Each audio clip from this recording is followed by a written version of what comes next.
We are gathered here on an occasion that we'd rather not be here.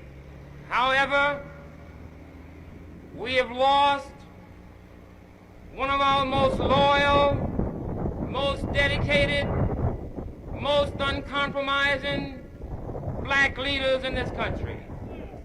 Black leaders in this country.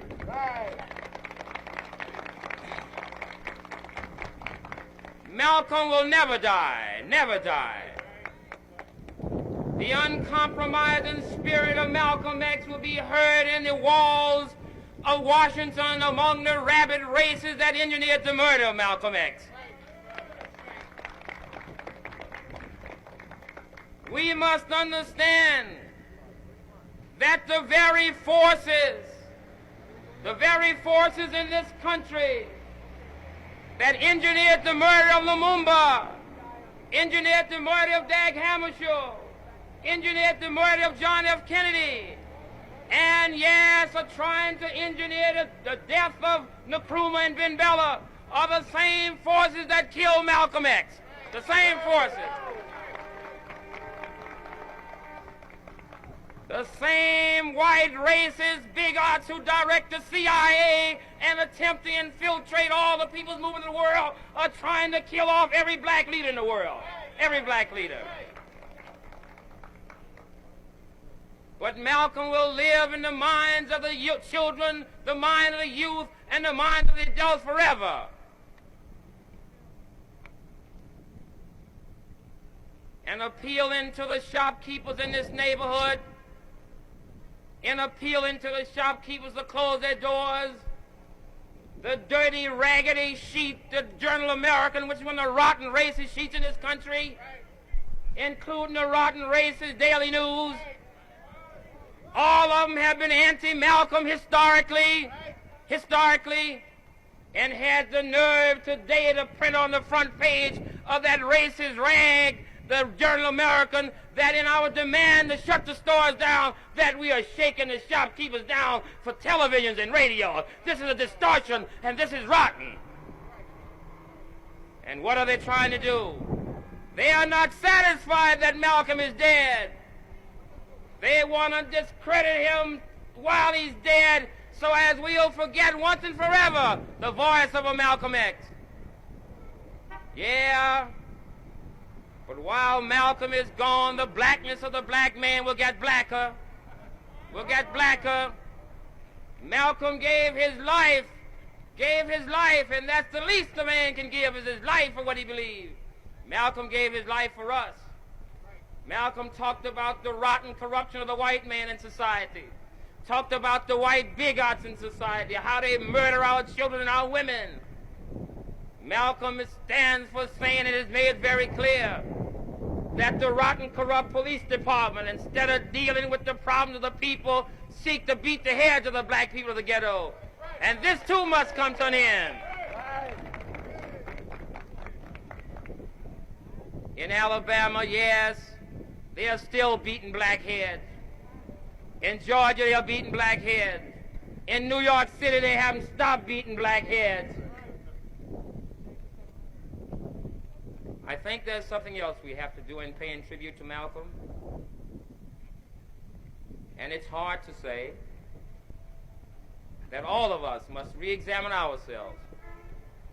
And in the process of re-examination, we must let the white power structure know who engineered the murder of Malcolm that we will not be terrorized. We will not be terrorized. They hope the threat and the killing of Malcolm will make it impossible for us to go back to the streets, go back to the people, and talk to the people. We will not be terrorized. Not be terrorized.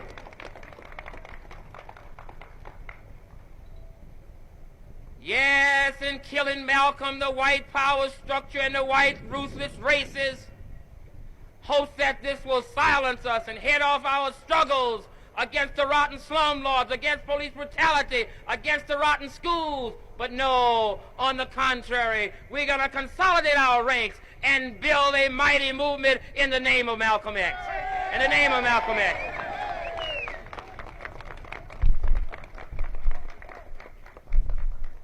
History only produced Malcolm X once in a while. once in a while. Malcolm X's are hard to find. And yes, when the word went out that Malcolm was murdered, the white folks relaxed. No, but let me warn them, don't relax. Don't relax. It's wrong to think because Malcolm is gone, there'll be no more opposition to the white races in this country. No, on the contrary. There are young black boys who admire Malcolm. Many of them, who are willing to dedicate everything they have in the name of Malcolm. Everything they have in the name of Malcolm. And I think there's one other thing that we should never forget. Never forget. In all the period Malcolm X said that maybe I'll die, he never gave up the struggle. Yes, there are those who thought Malcolm X should go to Africa and stay there until it's all over. Struggle will not be over. You can't run from the struggle. If you go to Africa, you have to fight. They killed Lumumba in Africa. And they'll kill anybody else in Africa. You can't run from the struggle. Yes, and I think again we must serve notice. We must serve notice on the white racist power structure